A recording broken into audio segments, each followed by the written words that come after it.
Hi ನಮಸ್ಕಾರ ಎಲ್ಲರಿಗೂ. ನಾವು ಇವತ್ತು ಉಪ್ಪಿಟ್ಟು ಮಾಡ್ತಿದ್ದೀವಿ. ಉಪ್ಪಿಟ್ಟು ಅಂದ ತಕ್ಷಣ ಅಯ್ಯೋ ಏನಪ್ಪ ಇದು ಉಪ್ಪಿಟ್ಟು ನಾವು ಮೂಗು ಮುರಿಯೋರೆ ಜಾಸ್ತಿ. ಈ ಥರ ಒಂದ್ಸಲ ಉಪ್ಪಿಟ್ಟು ಮಾಡಿ ನೋಡಿ, ಸೂಪರ್ ಆಗಿರುತ್ತೆ. ಉಪ್ಪಿಟ್ಟು ಬೇಡ ಅನ್ನೋರು ಇಲ್ಲ ನಾನು ಇನ್ನೊಂದ್ಸಲ ತಿಂತೀನಿ ಅನ್ನೋ ಟೇಸ್ಟ್ ಇರುತ್ತೆ. ಯಾರ್ಯಾರು ಹೊಸ್ದಾಗಿ ನಮ್ಮ ಚಾನಲ್ ನೋಡ್ತಿದ್ದೀರಾ ಪ್ಲೀಸ್ ಸಬ್ಸ್ಕ್ರೈಬ್ ಮಾಡಿ, ಲೈಕ್ ಮಾಡಿ, ಶೇರ್ ಮಾಡಿ, ಹಾಗೆ ಸಪೋರ್ಟ್ ಮಾಡಿ.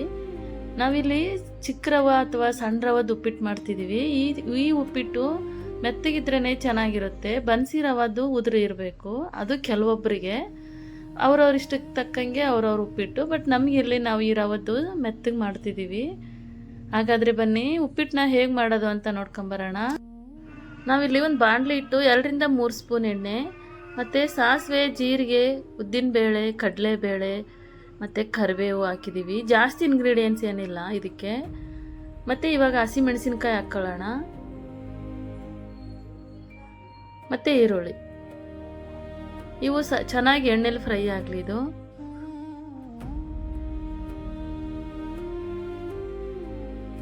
ನೀರು ಹಾಕ್ಕೊಳ್ಳೋಣ. ನಾನಿಲ್ಲಿ 1 ಬಟ್ಲು ರವೆ ತೊಗೊಂಡಿದ್ದೀನಿ. ಆ ಬಟ್ಲಲ್ಲೇ 3 ಗ್ಲಾಸ್ ನೀರು ಹಾಕ್ತಿದ್ದೀನಿ. 2.5 ಅಥವಾ 3 ಹಾಕ್ಬೋದು. ಮೆತ್ತಗೆ ನಿಮ್ಗೆ ಯಾವ ಥರ ಬೇಕೋ ಆ ಥರ. ಸ್ವಲ್ಪ ಉದುರ್ಬೇಕಂದ್ರೆ ಸ್ವಲ್ಪ ನೀರು ಕಡಿಮೆ ಹಾಕಿ, ಮೆತ್ತಗೆ ಬೇಕಂದರೆ 2.5-3 ಗ್ಲಾಸ್ ನೀರು ಹಾಕ್ಬೋದು. ಅಥವಾ ಅದಕ್ಕೆ ಅಳತೆಗೆ ತಕ್ಕಷ್ಟು ಡಬಲ್ ಅಂದರೆ 1 ರವಕ್ಕೆ 3 ಗ್ಲಾಸು ಅಥವಾ 2.5 ಗ್ಲಾಸ್ ನೀರು. ಅದು ನಿಮಗೆ ಮೆತ್ತಗೆ ಜಾಸ್ತಿ ಬೇಕು ಅಂದರೆ ನೀರು ಹಾಕ್ಕೊಳ್ಳಿ, ಇಲ್ಲ ಸ್ವಲ್ಪ ನಾರ್ಮಲ್ ಇರಲಿ ಅಂದರೆ 2.5 ಗ್ಲಾಸ್ ಆದರೆ ಓಕೆ. ನೋಡಿ, ಚೆನ್ನಾಗಿ ಕಲಿಸ್ಬೇಕು. ಈ ರವದ ಮಾತ್ರ ಗಂಟಾಗುತ್ತೆ. ರವೆ ಹಾಕಿದ ತಕ್ಷಣ ಕಲಿಸ್ಬೇಕು, ಇಲ್ಲ ರವೆ ಹಾಕ್ತಾ ಕಲಿಸ್ಬೇಕು, ಅದು ನಿಮ್ಗೆ ಬಿಟ್ಟಿದ್ದು. ಗಂಟಾಗ್ಲಾರ್ದಂಗೆ ಮಾಡಬೇಕು.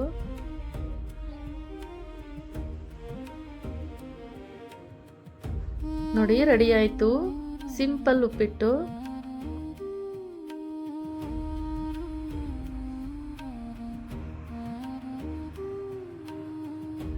ನನಗೆ ಉಪ್ಪಿಟ್ಟು ಮಾಡೋಕ್ಕೆ ಬರಲ್ಲ ಅನ್ನೋರಿಗೆ ಇದನ್ನು ಮಾಡಿ ನೋಡಿ. ಲಾಸ್ಟಲ್ಲಿ ಕೊತ್ತಂಬರಿ ಹಾಕ್ಕೊಳ್ಳೋಣ. ಯಾರ್ಯಾರಿಗೆ ರೆಸಿಪಿ ಇಷ್ಟ ಆಯಿತು ಪ್ಲೀಸ್ ಸಬ್ಸ್ಕ್ರೈಬ್ ಮಾಡಿ, ಲೈಕ್ ಮಾಡಿ, ಶೇರ್ ಮಾಡಿ, ಹಾಗೆ ಸಪೋರ್ಟ್ ಮಾಡಿ. ಮುಂದಿನ ವಿಡಿಯೋದೊಂದಿಗೆ ಮತ್ತೆ ಸಿಗೋಣ. ಅಲ್ಲಿವರೆಗೂ ಧನ್ಯವಾದಗಳು.